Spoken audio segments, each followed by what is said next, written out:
Bakit ang daming bawal kapag nanay na?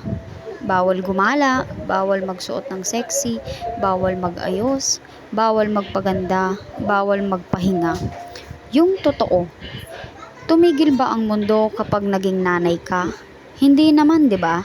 Kaya ikaw bilang nanay, huwag mong limitahin ang sarili mo. Huwag kang magpapaapekto sa sinasabi ng ibang tao. Wala namang masamang mahalin ang sarili. Ang masama ay yung mahilig mamuna at manghusga.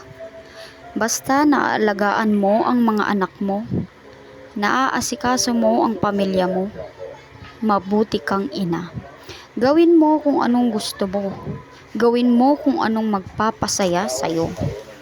Sa kabila ng lahat ng sakripisyo at ginagawa mo para sa pamilya, deserve mong maging masaya.